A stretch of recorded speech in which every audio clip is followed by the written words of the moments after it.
kami pengharapan bahwa kelak nanti setiap kami akan bersama-sama dengan Engkau di surga, menikmati sukacita yang besar. Karena itu hidup kami bukan tentang kami. Hidup kami tentang Kristus yang bekerja dari awal sampai akhirnya. Kami akan mendengarkan firman-Mu. Tuhan berfirmanlah kepada kami. Buka hati kami, pikiran kami. Urapi hamba-Mu yang lemah dan terbatas ini. Berikan konsentrasi yang penuh kepada kami. Sehingga Injil itu tidak hanya menjadi pengetahuan, tetapi mengubah kehidupan kami. Roh Kudus bekerjalah kepada kami. Tolonglah setiap kami. Kami berdoa hanya di dalam dan demi nama Yesus. Amin. Silakan duduk kembali Bapak Ibu Saudara. Sekali lagi shalom. Shalom. Bapak Ibu Saudara, seperti biasa dalam bulan ini kita sedang berbicara mengenai bulan keluarga. Jadi satu bulan ini kita berbicara mengenai keluarga. Dan hari ini tema kita yaitu warisan terbesar dalam keluarga. Warisan terbesar dalam keluarga. Bapak Ibu Saudara berbicara mengenai warisan, maka setiap kita yang hadir pada pagi hari ini, setiap kita merindukan, meninggalkan sebuah warisan bagi generasi-generasi kita. Bagi anak kita, bagi cucu kita, bagi keluarga kita. Nah, kalau berbicara mengenai warisan, apa yang ada di pikiran kita? Mungkin ada yang berkata terlintas dalam pikirannya warisan berarti harta, benda begitu ya, rumah, tanah, bagaimana pendidikan yang baik untuk anak-anak saya, bagaimana apa yang bisa saya capai untuk memenuhi kebutuhan anak saya supaya kelak nanti anak saya bisa bahagia. Bapak Ibu Saudara, semua yang ada di dalam dunia ini, semua yang saya sudah sampaikan adalah sesuatu hal yang baik. Tidak salah kita mempersiapkan semuanya. Tapi pertanyaan untuk kita renungkan, apakah itu merupakan warisan yang kita tinggalkan dalam keluarga kita, kepada anak-anak kita. Bapak Saudara, maka kita perlu pikirkan bahwa jika warisan yang tadi saya sampaikan adalah sesuatu yang hanya sementara saja, karena kelak nanti ketika kita dipanggil oleh Tuhan, ketika kita meninggalkan dunia ini, hal-hal itu tidak akan kita bawa. Apa yang sedang kita kejar, apa yang sedang kita perjuangkan, apa yang sedang kita kerjakan, semuanya itu hanyalah sebuah warisan yang sementara. Pertanyaannya, apa sih warisan kekal bagi setiap kita? Apa warisan kekal yang ingin kita bagikan, ingin kita lakukan untuk generasi-generasi kita berikutnya? Maka Bapak Ibu Saudara, Rasul Paulus di dalam Efesus 6 ayat 1 dan 4, dia menjelaskan, Rasul Paulus memberikan sebuah pemahaman yang cukup sangat baik bagi setiap kita. Dan ini yang saya mau renungkan bagi kita. Tentang berbicara mengenai warisan, bukan sekedar apa yang kita kumpulkan hari ini yang sementara saja. Tapi warisan yang terpenting adalah bagaimana iman dan keteladanan di dalam Kristus. Iman dan keteladanan dalam Kristus. Karena itu mari sama-sama kita akan baca di dalam Efesus 6 ayat 1 sampai 4, kita buka suara, kita baca bersama-sama. 1, 2, 3. Hai anak-anak, taatilah orang tuamu di dalam Tuhan, karena haruslah demikian. Hormatilah ayahmu dan ibumu, ini adalah suatu perintah yang penting, seperti yang nyata dalam janji ini. Supaya kamu berbahagia dan panjang umurmu di bumi. Dan kamu bapak-bapak, janganlah bangkit amarah di dalam hati anak-anakmu, tetapi didiklah mereka di dalam ajaran dan nasihat Tuhan. Bapak Ibu Saudara, hari ini ada 2 poin yang ingin saya bagikan bagi kita. Yang pertama yaitu berbicara mengenai ketaatan di dalam Tuhan, dan yang kedua didikan di dalam Tuhan. Nah, 2 poin ini saya bagikan. Yang pertama begini, bagi setiap kita yang hadir pada pagi hari ini adalah seorang anak-anak, ya, anak muda, anak remaja, anak sekolah minggu. Poin pertama ini sangat relate bagi kita.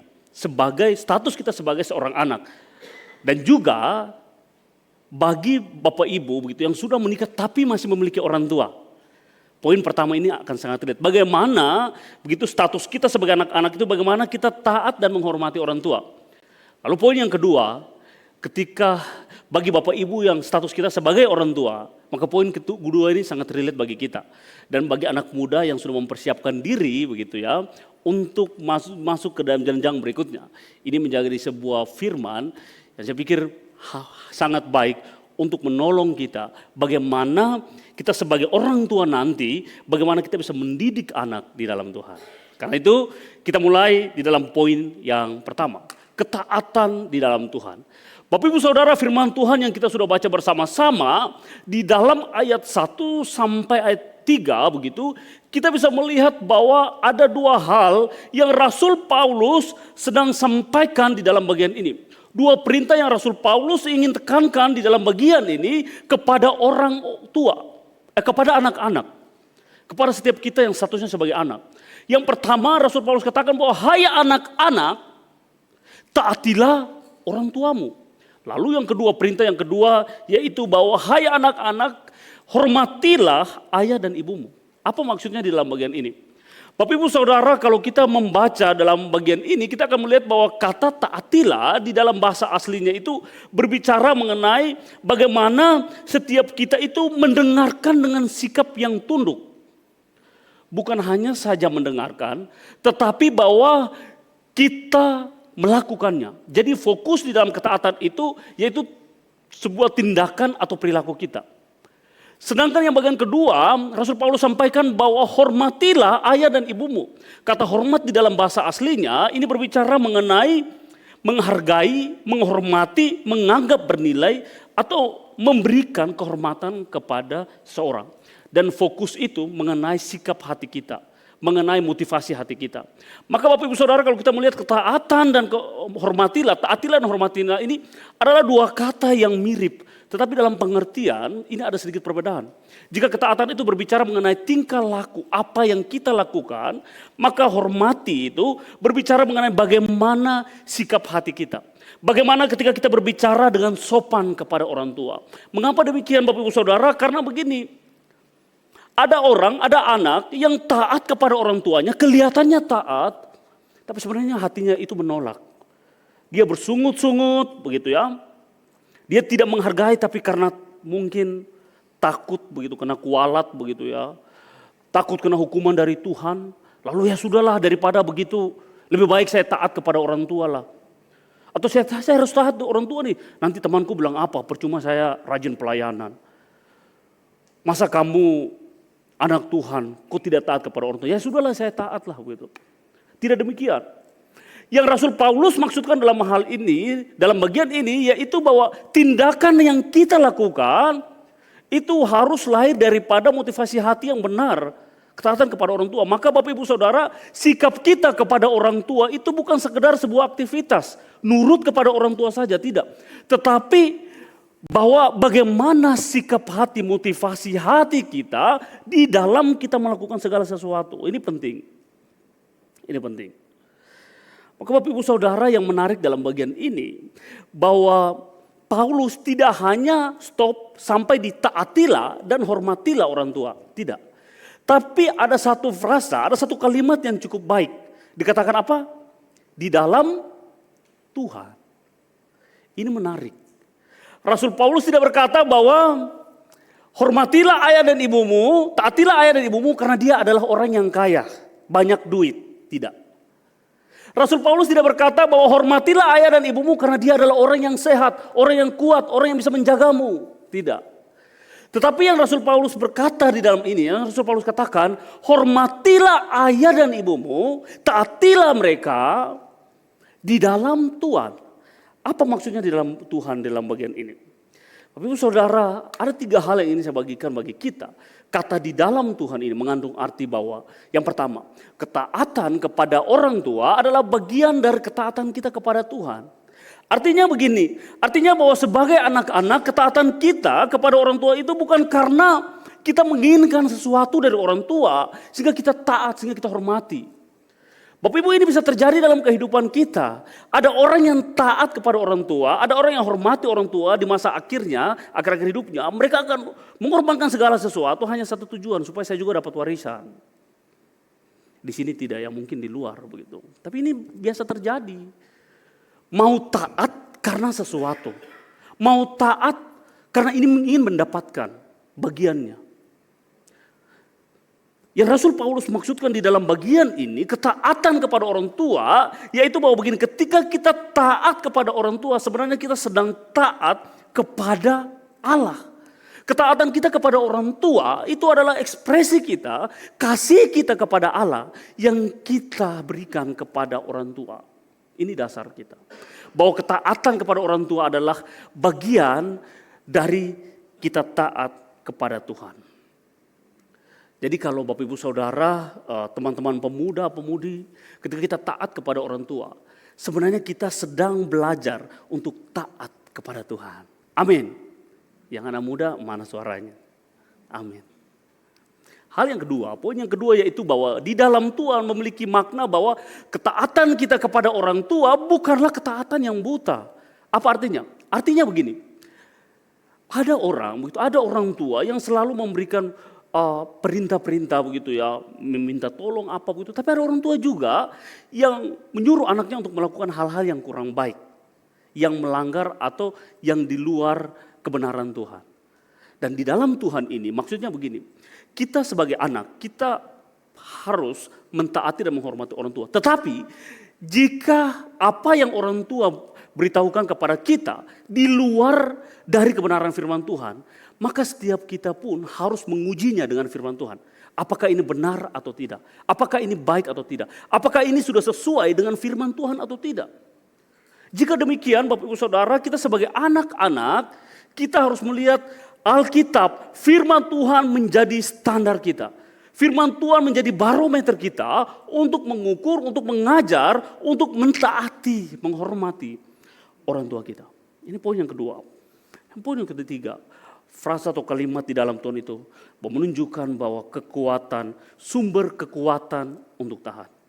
Artinya begini, artinya bahwa Bapak Ibu Saudara, kita sebagai anak-anak seringkali kita melihat mungkin orang tua kita punya kelemahan. Mungkin orang tua kita punya keterbatasan. Mungkin orang tua kita terkadang mengambil keputusan yang kita kurang setuju. Lalu apa yang dilakukan orang tua kita membuat hati kita itu mulai sedih, kecewa sama orang tua karena sikapnya, kesal, marah begitu. Bahkan mungkin ada yang sampai tidak berbicara, berkomunikasi dengan orang tua karena kesal sama orang tua. Itu bisa saja terjadi. Tapi satu hal yang menarik di dalam bagian ini, bahwa ketika kita pikirkan kembali bahwa ketaatan, sumber ketaatan kita itu di dalam Tuhan, ini akan menolong kita. Ini akan menolong kita untuk kembali memikirkan bahwa bukankah saya juga adalah orang yang terbatas, saya juga orang yang suka melakukan hal-hal yang bertentangan dengan kehendak Tuhan. Saya juga adalah orang-orang yang terkadang meninggalkan Tuhan. Tapi apakah Tuhan meninggalkan kita? Tidak. Apakah Tuhan membiarkan kita? Tidak. Apakah Tuhan menghukum kita? Tidak. Tapi dalam bagian ini, bahwa ketaatan yang Kristus sudah lakukan bagi Allah Bapa, itu menjadi dasar, menjadi alasan untuk kita bisa belajar untuk taat. Itu menjadi kekuatan kita untuk taat. Jadi ketaatan kita itu bukan karena orang tua kita baik, bukan karena orang tua kita itu menyenangkan, tapi karena ketaatan kita adalah karena kita sudah melihat ada kasih yang begitu besar dari Allah kepada kita, sehingga ketaatan itu yang memampukan kita untuk belajar taat kepada orang tua kita. Dan inilah sumber kekuatan kita untuk kita taat dan hormati di dalam Tuhan, melihat karya dan kasih Tuhan yang begitu besar, kesabaran Tuhan bagi setiap kita. Kasih dan kesabaran inilah yang menolong kita ketika kita menghormati orang tua, ketika kita taat orang tua, hati kita itu penuh dengan sebuah sukacita. Mungkin ada kesalahan dari orang tua kita. Kita berkata bahwa it's okay, setiap kita tidak sempurna. Tetapi di dalam ketidaksempurnaan ini, kesempurnaan Kristus menjadi milik kita dan menolong kita untuk menghormati dan mentaati Tuhan. Bapak Ibu Saudara yang dikasihi Tuhan, dan jika kita melihat di dalam bagian ini, Rasul Paulus kemudian melanjutkan alasan mengapa anak-anak itu harus menghormati orang tua. Dalam ayat berikutnya itu dikatakan seperti ini. Hormatilah orang tuamu, ini adalah perintah yang penting dan nyata janjinya. Yaitu supaya kamu apa? Berbahagia dan panjang umurmu di bumi. Bapak Ibu Saudara, saya tidak punya banyak waktu untuk menjelaskan bagian ini. Nanti dalam kelompok-kelompok kecil, kelompok share bisa sharingkan. Tapi yang saya ingin katakan begini. Di dalam 10 perintah Tuhan, hanya satu perintah yang memiliki janji. Yaitu perintah kelima. Bahwa ada janji bahwa berbahagia dan panjang umur. Tapi pertanyaannya begini, apakah ayat ini berarti bahwa setiap orang yang taat kepada orang tua pasti hidupnya itu lama? Yang hidupnya itu akan hidup yang lama begitu, dia akan panjang umur begitu, sehat selalu di dalam dunia. Realitanya tidak demikian. Ada orang, ada anak yang taat begitu, setia kepada orang tua, menghormati orang tua, tapi umurnya pendek. Tapi ada orang yang keras kepala begitu, menyebalkan begitu sama orang tua, tapi umurnya panjang. Lalu kita bilang, loh, saya sudah taat loh, kenapa seperti itu? Saya ingat sekali ada teman saya yang dia orang yang sangat baik begitu ya, cukup baik, menghormati orang tua, dibangga-banggakan sama orang tuanya. Tapi dia meninggalnya muda. Pertanyaannya begini, apakah yang dimaksudkan dengan berbahagia dan panjang umur di dalam perikop ini? Jika panjang umur dan berbahagia itu adalah bonus yang Tuhan berikan ketika kita menghormati orang tua, maka realita yang terjadi sekarang ini tidak demikian. Lalu pertanyaannya, apa yang dimaksudkan supaya kamu berbahagia dan panjang umur? Bapak Ibu Saudara, di dalam Alkitab khususnya dalam Perjanjian Lama, panjang umur dan berbahagia ini sedang berbicara tentang sebuah gambaran kehidupan yang dibawa berkat Allah. Panjang umur di dalam Perjanjian Lama dalam Alkitab ini berbicara bahwa orang yang menghormati orang tua itu hidupnya akan diberkahi oleh Allah, akan menikmati sukacita di dalam Allah. Ketika anak menghormati orang tua, dimanapun anak itu berada, sikap menghormati orang tua itu akan dipancarkan, akan dibawa, akan diterapkan, akan dilakukan dimanapun dia berada. Sehingga kehadiran anak itu bukan sekedar hanya karena orang tuanya baik, tetapi dia sedang membawa otoritas Allah, membawa kasih setia Allah, membawa kesabaran Allah di dalam aktivitasnya, di dalam segala sesuatu yang ia lakukan. Maka Bapak Ibu Saudara, saya boleh katakan begini, kehidupan yang menghormati otoritas Allah, dalam artian kehidupan yang menghormati orang tua sebagai otoritas Allah, akan membawa berkat, kesejahteraan dan kehidupan yang berjalan sesuai dengan rancangan Tuhan. Ini dia. Nah, karena itu Bapak Ibu Saudara yang dikasihi Tuhan, dengan kata lain bahwa ketika anak-anak itu belajar menghormati dan mentaati orang tua, mereka sedang belajar di bawah pemerintahan Allah.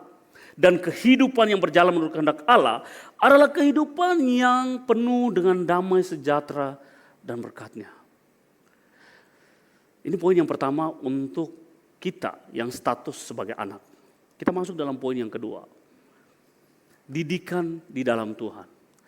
Rasul Paulus berkata di dalam ayat 4 dikatakan begini, dan kamu bapak-bapak. Kenapa bukan ibu-ibu ya? Begitu.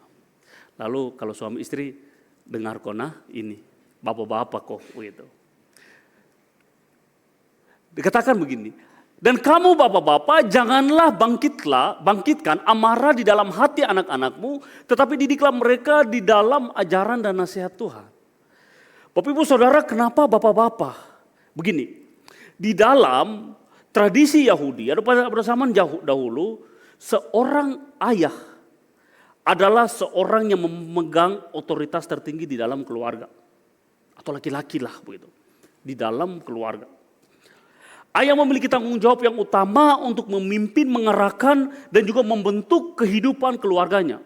Jadi kesuksesan keluarga itu tergantung dari bagaimana ayah itu bekerja, bagaimana ayah itu mengambil keputusan, bagaimana ayah itu memimpin dan mengarahkan.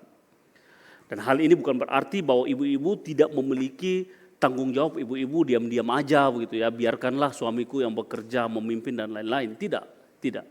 Yang dimaksudkan dalam bagian ini karena kalau kita melihat dalam Alkitab banyak menunjukkan peran yang penting ibu-ibu di dalam memberikan iman kepada anak-anaknya.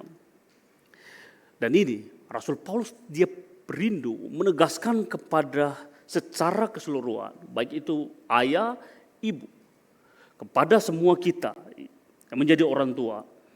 tentang peran kita, khususnya kepada ayah, bahwa setiap kita, seorang ayah, dipanggil bukan hanya menjadi penyedia kebutuhan keluarga saja. Tetapi seorang ayah itu dipanggil untuk menjadi gembala bagi keluarganya. Bapak Ibu Saudara, banyak ayah begitu ya merasa bahwa tugasnya hanya mencari nafkah begitu. Fokus kepada pekerjaan, bisnis, usaha begitu. Terkadang terlalu sibuk begitu, membuat akhirnya dia melupakan panggilannya untuk mendidik anak.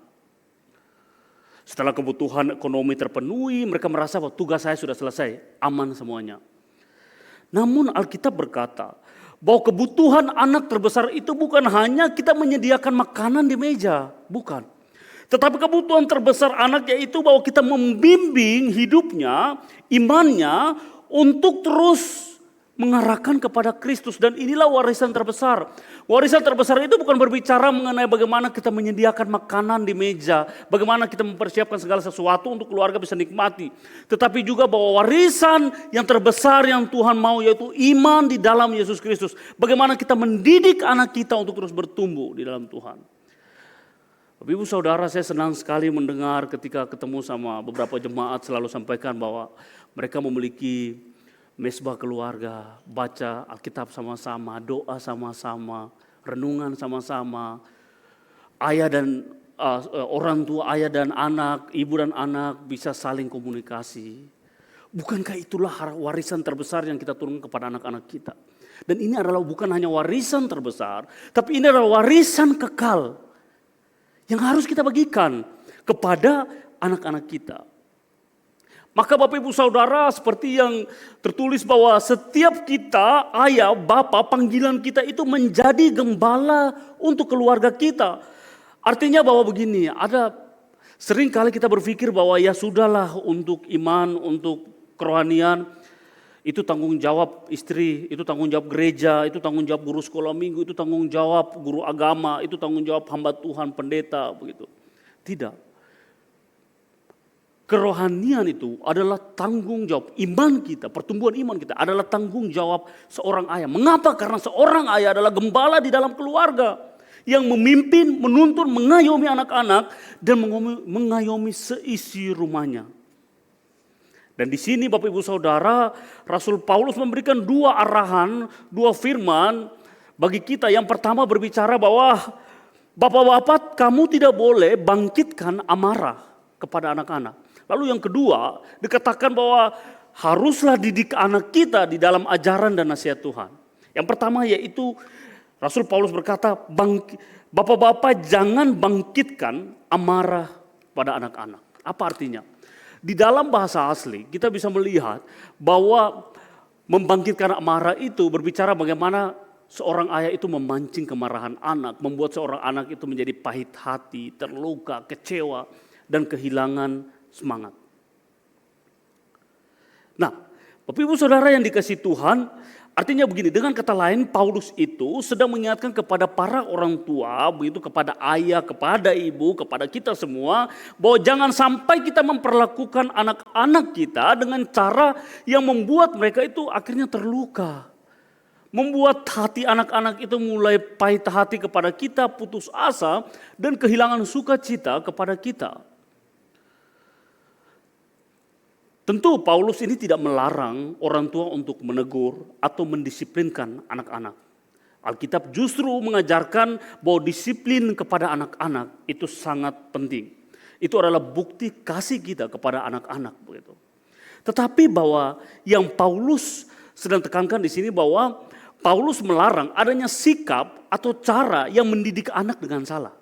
Makanya dikatakan bahwa bapak-bapak tidak boleh membangkitkan amarah di hati anak-anak. Ada 7 hal yang saya ingin bagikan bagi kita, tapi pasti banyak sekali yang bisa dibagikan. Sikap dan cara mendidik yang salah, tapi saya coba untuk bagikan 7 ini, dan kiranya ini bisa menolong kita. Bahwa sering kali kita sebagai seorang ayah, menjadi seorang orang tua, kita terlalu keras dan otoriter kepada anak-anak. Dalam artian begini, bahwa sebagai orang tua kita hanya menuntut ketaatan kepada anak tanpa kita memberikan kasih, perhatian, begitu, kesempatan untuk berdialog dengan anak-anak. Akibatnya bahwa anak-anak itu merasa terintimidasi, anak-anak merasa tertekan dan takut, bahkan anak-anak merasa bahwa dia tidak dihargai di dalam keluarga. Lalu yang keduanya, bahwa seringkali seorang ayah begitu selalu mengkritik, sebagai orang tua kita selalu mengkritik tetapi jarang memuji. Ini bukan berarti bahwa seorang anak itu dia pengen pujian dari orang tua. Tetapi bahwa sebagai orang tua kita harus memberikan apresiasi kepada apa yang anak kita lakukan. Tidak menuntut, tidak menghakimi, tapi memberikan apresiasi kepada apa yang ia kerjakan sebagai bentuk kasih kita kepada anak-anak kita.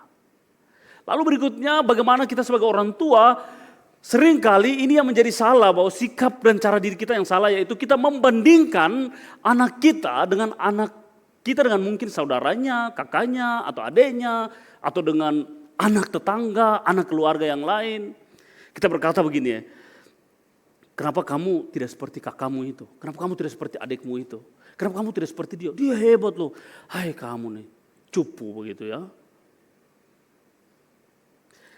Karena mungkin kita rasa ini biasa, tapi hal ini bisa melukai harga diri anak begitu.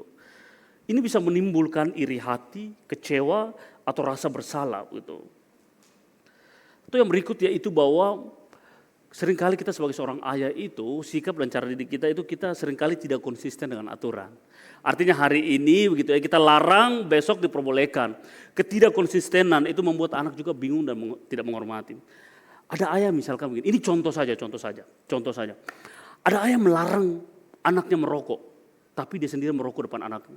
Jangan kau rokok-rokok nah, tapi dia sendiri merokok begitu. Ini contoh saja. Ada anak yang bilang, jangan kau melawan orang tua. Tapi orang tua sendiri melawan orang tuanya. Bagaimana kita memberikan sikap dan contoh yang baik kepada anak-anak? Maka tidak heran Bapak Ibu Saudara, anak-anak kita itu ini orang tua saya ini kok lain ya. Dia memaksa saya untuk taat, untuk hormati, tapi dia sendiri tidak memberikan teladan yang baik. Atau misalnya begini, seorang ayah, seorang orang tua itu seringkali begitu sikap dan cara didik yang salah itu, orang tua selalu memenuhi kebutuhan fisiknya begitu ya, tetapi tidak menyediakan kebutuhan fisiknya saja. Mengabaikan kebutuhan emosional anak. Maksudnya begini, ada orang tua yang memenuhi kebutuhan fisik, dia akan berusaha, misalnya anaknya sekolah, dia akan memberikan sekolah yang terbaik. Ketika anaknya membutuhkan sesuatu, dia akan memberikan yang paling the best. Tetapi orang tua seringkali tidak menyediakan waktu untuk mendengar anak itu. Berkata, ya sudahlah kamu sekolah saja, nanti guru yang ajar. Yang penting kamu butuh apa pasti saya siapkan. Orang tua seringkali lupa hadir untuk memahami dan mendampingi anak di dalam pergumulan. Ini. Lalu berikutnya bahwa seringkali orang tua itu sikap yang keliru, yaitu bahwa melakukan kemarahan kepada anak. Meluapkan kemarahan kepada anak. Artinya begini, artinya bahwa seringkali orang tua itu, anak-anak menjadi sasaran emosi dari orang tua. Ketika orang tua mungkin dalam pekerjaan, stres, lelah, begitu ya, kecewa. Ada pergumulan, anak-anak yang jadi sasaran. Semua kebun binatang keluar. Jangan kau melawan saya nah, begitu. Tapi kita sendiri tidak memberikan teladan yang baik kepada anak-anak. Dan yang terakhir yaitu bahwa seringkali sikap dan cara didik kita yang salah, yaitu bahwa tidak pernah mengakui kesalahan di depan anak. Nah ini seringkali Bapak Ibu Saudara, ini juga menjadi poin yang penting untuk kita pahami sama-sama. Seringkali orang tua kalau salah dia tidak mau mengakui di depan anak. Tapi kalau anak salah, orang tua paksa anaknya untuk mengakui. Gitu. Bapak Ibu Saudara, saya cerita sama seorang teman. Dia berkata bahwa di dalam komunikasinya bersama anak-anak, jika dia salah dia akan antar anaknya berdua, punya me time sama-sama, ngobrol, minta maaf, diskusi, sharing, dan sama-sama saling dipulihkan di dalam pertemuan itu. Dan saya pikir ini hal yang baik, bahwa jangan sampai kita itu menuntut anak kita untuk meminta maaf, tapi kita sendiri tidak meminta maaf, kita merasa bahwa diri kita lebih benar, lebih baik, dan lain-lain. Nah Nah, karena itu ketika mempersiapkan bagian ini, saya mengingat ada seorang hamba Tuhan pernah berkata kepada saya begini, sesuatu yang baik harus itu disampaikan dengan cara yang baik dan waktu yang baik atau waktu yang tepat. Artinya begini, mungkin maksud kita baik, maksud kita benar, tapi seringkali waktunya tidak tepat, cara kita salah sehingga itu melukai hati anak-anak. Karena itu nasihat yang benar itu bisa kehilangan maknanya jika kita menyampaikan dengan cara yang salah. Demikian juga teguran yang baik itu bisa melukai hati anak-anak jika kita lakukan dengan kemarahan kepada anak-anak. Kemarahan yang tidak terkendalikan begitu sampai anak-anak itu simpan kepahitan kepada kita. Karena itu Bapak Ibu Saudara sekali lagi bahwa di dalam keluarga orang tua kita perlu belajar untuk bagaimana berkomunikasi yang baik dengan anak-anak. Nah, di dalam komunikasi itu Bapak Ibu Saudara bagaimana kita membangun anak-anak kita. Dalam komunikasi bagaimana kita memperkatakan kata yang baik, yang benar. Bagaimana kita menghargai dia dalam perkataan dan dalam tindakan dan tingkah laku kita. Maka Bapak Ibu Saudara, di dalam komunikasi itu ada hal yang terpenting di dalam kita mendidik anak. Saya ketemu sama beberapa jemaat juga ngobrol, apa sih warisan untuk keluarga kita. Ada yang berkata bahwa warisan itu bukan sekedar hanya kata-kata yang kita ucapkan. Bukan sekedar hanya wejangan-wejangan yang kita bagikan. Warisan itu adalah sikap, teladan yang kita berikan kepada anak-anak. Karena keteladanan itu lebih nancap kepada anak-anak. Anak-anak lebih menangkap, melihat keteladanan itu daripada apa yang kita bicarakan. Kita bisa bicara A, B, C sampai Z. Tapi kalau kita tidak memberikan teladan yang baik kepada anak-anak, lalu kita tuntut anak-anak berubah, maka kita sebagai orang tua sebenarnya kita sedang lalai di dalam hal itu. Karena itu Bapak Ibu Saudara yang dikasihi Tuhan, setiap kita bukan sekedar hanya memberikan arahan masukan kepada anak-anak, tetapi juga setiap kita harus memberikan teladan yang baik kepada anak-anak. Karena apa? Karena keluarga seharusnya itu menjadi tempat di mana kita mengalami kasih Tuhan, mengalami penerimaan, mengalami bimbingan yang membawa kita kepada Tuhan. Karena itu pertanyaan untuk kita sebagai seorang ayah, sebagai seorang ibu, dan kita yang calon ayah dan ibu, begitu. Apakah selama ini perkataan kita itu membangun atau mengecewakan hati anak-anak? Apakah ketika anak-anak itu datang kepada kita mereka merasa nyaman ketika berbicara dengan kita? Atau dia merasa, saya kayaknya sulit nih bicara sama orang tua saya. Atau apakah di dalam kita mendidik anak, kita mendidik di dalam kasih dan kesabaran Kristus yang sudah terlebih dahulu kita alami. Karena itu Bapak Ibu Saudara, setiap kita, panggilan kita, warisan yang terpenting itu bagaimana kita memberikan keteladanan yang Kristus sudah berikan kepada kita, yang Kristus sudah lakukan kepada kita. Itu yang kita harus bagikan kepada anak-anak yang Tuhan percayakan kepada kita. Paulus melanjutkan, bukan hanya bapak-bapak berhenti untuk melakukan amarah kepada anak-anak, tapi Paulus melanjutkan harus didik anak kita. Dalam bagian berikutnya, di bagian terakhir itu dikatakan begini, tetapi didiklah mereka, yaitu anak-anak kita itu di dalam ajaran dan nasihat Tuhan. Kata didik ini artinya bahwa memelihara, merawat, membesarkan, dan membina sampai dewasa.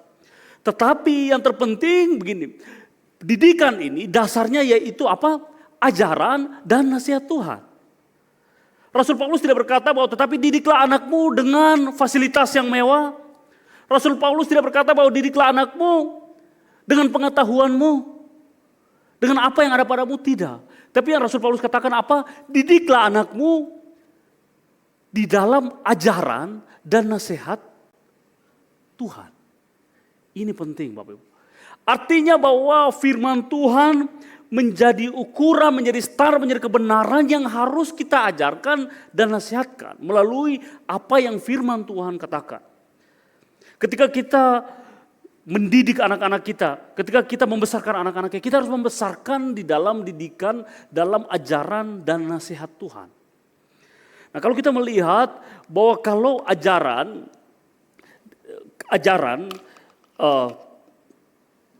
di dalam mendidik anak, Bapak Ibu Saudara, kita bukan hanya saja begitu, mendidik anak bukan hanya saja bagaimana kita berbicara tentang memberikan aturan, sekumpulan aturan, tetapi juga bagaimana kita membangun relasi dengan anak-anak kita. Di dalam mendidik anak bukan hanya kita mengoreksi kesalahan anak-anak, tetapi juga kita memberikan teladan kepada anak-anak. Di dalam mendidik anak-anak bukan hanya kita menuntut perubahan daripada anak-anak itu juga, anak-anak itu saja. Kita bukan menuntut kamu harus A, B, C, D, tetapi juga kita mendampingi di dalam proses pertumbuhan mereka. Seorang ayah dan ibu kita dipanggil untuk hadir dalam kehidupan anak-anak. Hadir di dalam pergumulan yang mereka sedang alami. Hadir mendengar mereka, hadir mendoakan mereka, dan hadir menuntun mereka kepada Kristus. Mengapa hal ini penting? Karena Bapak Ibu Saudara, hari ini dunia juga sedang mendidik anak-anak kita. Bapak Ibu sekarang kalau kita melihat di media sosial bagaimana banyak sekali ajaran-ajaran yang bisa saja menyimpang yang mengajarkan kebenaran-kebenaran yang di luar Alkitab. Sekarang anak-anak lebih cepat mendapatkan informasi dan lain-lain. Maka saudara, kalau kita tidak baik-baik, kalau kita tidak siap, kita tidak dengan sengaja untuk mengajarkan anak-anak kita di dalam kebenaran firman Tuhan, maka dunia akan mengajarkan mereka dengan hal-hal duniawi. Karena itu pentingnya untuk kita bahwa kita perlu menanamkan nilai-nilai, ajaran-ajaran, nasihat-nasihat yang di dalam Alkitab yang Tuhan mau kita ajarkan. Anak-anak bukan hanya saja di media sosial mereka bisa mendapatkan berbagai informasi, tetapi juga bisa saja di dalam teman-teman mereka. Pergaulan yang buruk merusakkan kebiasaan yang baik. Jika anak-anak kita tidak memberikan arahan yang baik, mereka akan bergaul dengan orang-orang yang tidak baik. Ini akan membuat mereka bisa saja terpeleset masuk dalam. Kita bisa terjebak di dalam budaya dunia dalam mendidik anak begitu. Nah, karena itu Bapak Ibu Saudara, kita perlu memberikan waktu kita. Anak itu bukan hanya dititip untuk kita melahirkan dan kita membesarkan untuk memenuhi kebutuhan secara finansialnya saja. Tetapi bahwa hatinya, hidupnya, warisan iman itu, keteladanan itu kita harus berikan kepada anak-anak kita. Paulus berkata, didiklah mereka di dalam ajaran dan nasihat Tuhan. Ini penting. Orang tua, anak-anak membutuhkan bukan sekedar aturan, tetapi membutuhkan kehadiran hati seorang ayah, seorang ibu. Membutuhkan percakapan, perhatian, arahan, dan pendampingan. Nah, karena itu Bapak Ibu Saudara, setiap kita dipanggil untuk bukan hanya berjalan seperti orang yang biasa, tapi bagaimana kita mengajarkan anak kita di dalam kebenaran dan kasih Tuhan. Ketika mempersiapkan bagian ini Bapak Ibu Saudara, saya mulai memikirkan tentang kebenaran ini. Saya mulai pikir dalam hidupku, ternyata banyak kali saya pun gagal. Banyak kali saya pun mengecewakan hati orang tua saya. Banyak kali dalam mendidik anak, saya perlu banyak belajar untuk mendidik anak yang Tuhan percayakan kepada saya. Dan ini juga mungkin terjadi bagi setiap kita yang hadir pada pagi hari ini, yang mengikuti secara online juga. Bahwa setiap kita ada ayah yang pernah terlalu keras, kasar kepada anak-anak, sehingga itu menimbulkan luka dalam hati anak-anak. Ada juga ibu yang mungkin pernah kehilangan kesabaran di dalam mendidik anak. Ada juga orang tua yang mungkin sibuk bekerja sehingga kurang hadir dalam kehidupan anak-anak.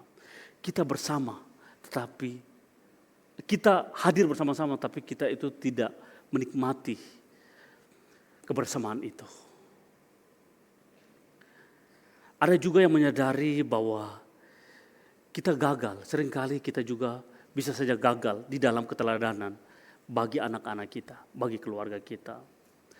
Dan waktu mempersiapkan bagian ini, jika warisan rohani keluarga itu bergantung kepada kesempurnaan orang tua, maka saya yakin bahwa tidak ada satupun keluarga yang memiliki harapan. Karena setiap kita itu memiliki kelemahan, keterbatasan, dan ketidaksempurnaan. Tetapi inilah kabar baik bagi kita Bapak Ibu Saudara, bahwa kabar baik bagi kita bahwa ada Bapa yang sempurna, yaitu Allah. Dia adalah Bapa yang sempurna, Dia adalah Allah yang tidak pernah mendidik kita, anak-anaknya itu dengan cara yang salah. Dia adalah Bapa yang sempurna yang menegur kita, tetapi menegur dengan kasih. Dia adalah Bapa kita yang mendisiplinkan kita, tetapi untuk kebaikan kita. Dia adalah Bapa yang membentuk kita, tetapi juga Dia tidak pernah meninggalkan kita. Dan kasih Bapa itu tidak sekedar hanya Allah berdiri di jauh lalu memberikan nasihat-nasihat baik kepada kita. 7 langkah untuk anak hidup kuat, 7 langkah untuk anak sukses, tidak. Tetapi yang Allah lakukan yaitu Dia mengirim putranya yaitu Yesus Kristus kepada kita. Bukan hanya untuk mendapatkan keselamatan itu, tetapi menjalankan ketidaksempurnaan yang selama ini kita jalani. Kita gagal mendidik anak, kita gagal menjadi orang tua yang baik, kita gagal memberikan teladan yang baik. Dan Kristus datang memberikan keteladanan yang sempurna, dan setiap kita yang gagal ini disempurnakan di dalam kesempurnaan Yesus Kristus. Kita gagal, Yesus Kristus tidak gagal. Dan ini dia Bapak Ibu Saudara, inilah kabar baik bagi setiap kita. Bahwa sebagai anak-anak mungkin seringkali kita gagal taat kepada orang tua. Sebagai orang tua seringkali kita gagal mendidik anak-anak. Tapi kalau kita melihat ada satu kasih yang sempurna yang turun ke dalam dunia, yang memberikan keteladanan yang sempurna bagi kita. Kasih itulah yang menolong kita. Kasih itulah yang memampukan kita. Kasih itu yang memberikan menjadi alasan, dasar kekuatan untuk kita menjalani kehidupan kita. Maka kasih Tuhan itu akan menolong kita untuk berkata, walaupun saya tidak sempurna, tetapi kasih Kristus yang sempurna itu menolong saya di dalam ketidaksempurnaan saya. Sehingga saya dimampukan untuk memberikan teladan yang baik kepada anak-anak. Inilah kasih Allah bagi setiap kita. Dan kasih itulah yang menolong kita untuk kita bisa menjadi teladan yang baik. Memberikan kasih yang baik kepada anak-anak kita. Bapak Ibu Saudara yang dikasihi Tuhan, dan ketika ini dia. Bahwa harapan keluarga Kristen, harapan setiap kita anak-anak Tuhan. Bukanlah memiliki ayah yang sempurna. Bukanlah memiliki ibu yang sempurna. Bukanlah memiliki anak yang sempurna. Harapan keluarga kita adalah memiliki Kristus yang menjadi pusat keluarga kita. Kristus yang sempurna sehingga kita dimampukan untuk hidup di dalam Tuhan. Dan ketika Kristus itu menjadi pusat keluarga kita, seperti pujian sebelum firman, Kristus menjadi pusat hidup kita. Maka orang tua akan terus belajar mengasihi seperti Kristus mengasihi. Maka anak-anak itu akan terus belajar seperti Kristus taat kepada bapaknya. Dan keluarga kita akan meninggalkan warisan yang terbesar. Bukan hanya terbesar tetapi yang kekal. Yaitu warisan iman yang dibawa dari generasi ke generasi. Ini dia Bapak Ibu Saudara. Di akhir perenungan ini ada pesan yang ingin saya sampaikan bagi setiap kita. Yang pertama, pesan ini untuk setiap kita yang masih memiliki orang tua hari ini. Baik itu anak-anak muda ya, dan juga setiap kita yang sudah berkeluarga tapi masih memiliki orang tua. Pesan ini untuk kita. Gini. Tuhan memanggil kita untuk mentaati dan menghormati orang tua. Orang tua adalah anugerah yang Tuhan berikan bagi kita.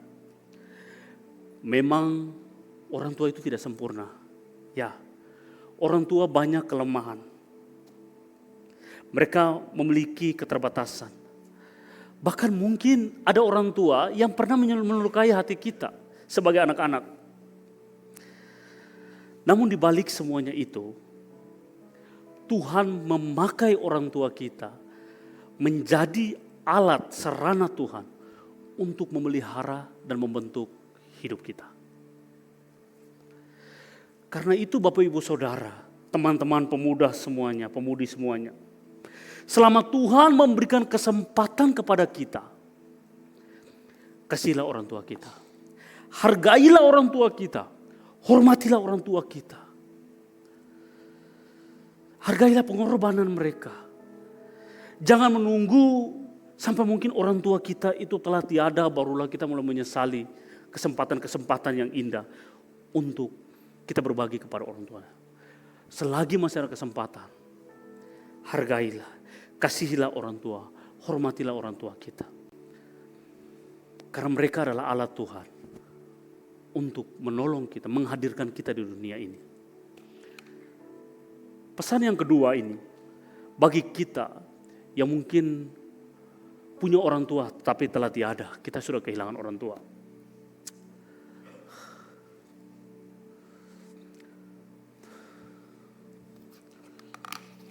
Mungkin ada kerinduan yang tidak dapat kita ungkapkan.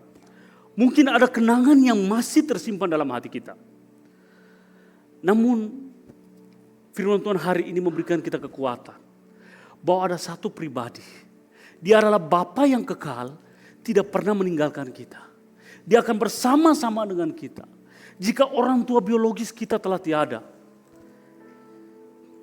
ada Allah Bapa yang setia, yang hadir, yang menopang, yang menuntun kita, yang membimbing kita. Kristus, Dia adalah Bapa yang setia. Dia adalah Bapa yang menyertai kita, yang tidak pernah meninggalkan kita. Dan yang terakhir, poin ini untuk setiap kita. Bagi kita yang adalah orang tua. Setiap kita memiliki tanggung jawab yang besar. Bukan hanya di hadapan manusia, tetapi di hadapan Tuhan. Karena itu Bapak Ibu Saudara, setiap kita, jangan kita sia-siakan kesempatan yang Tuhan berikan untuk mendidik anak-anak kita. Anak-anak adalah titipan Tuhan yang Tuhan percayakan kepada kita untuk dibimbing kembali kepada Kristus. Karena itu, ajarlah anak-anak kita dengan firman Tuhan. Didiklah mereka dengan kasih yang daripada Tuhan. Didiklah mereka dengan kesabaran daripada Tuhan. Nasihatilah anak-anak kita dengan kesabaran. Anak-anak memperhatikan sikap kita. Tapi bukan hanya sikap kita saja. Anak-anak dia melihat perkataan kita. Bagaimana cara kita memperlakukan pasangan kita. Bagaimana cara kita menghadapi masalah. Bagaimana cara kita mengasihi Tuhan. Karena itu, jadilah teladan bagi anak-anak kita. Menjadi orang tua yang menjadikan diri kita. Menjadi teladan bagi anak-anak kita. Jangan biarkan perkataan atau tindakan itu melukai hati mereka. Jangan sampai anak-anak itu bertumbuh di dalam kepahitan. Karena gagal melihat kasih Kristus melalui kehidupan kita. Kiranya Tuhan memberkati kita. Mari kita berdoa.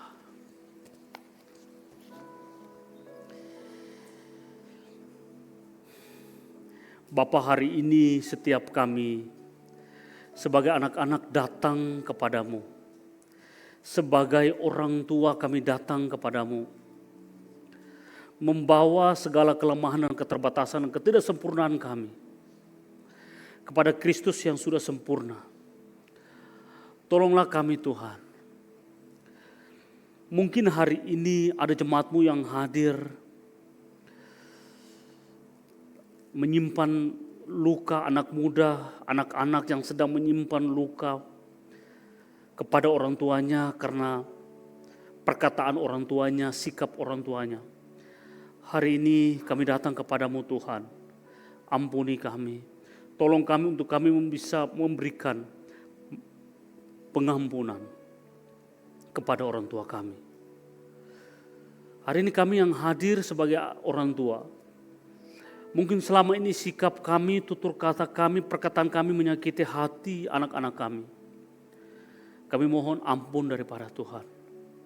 Tolonglah kami untuk kami dimampukan untuk terus bersandar dan berharap dan melihat kepada kasih dan kesabaran Kristus yang sudah terlebih dahulu mengasihi kami. Dan kasih itulah memampukan kami untuk kami meneladani kasih Kristus yang sudah mati, bangkit, dan terlalu sabar dan penuh kasih bagi setiap kami. Terpujilah nama-Mu Tuhan. Kami bersyukur, kami berdoa untuk firman-Mu. Hanya di dalam nama Yesus kami berdoa. Amin.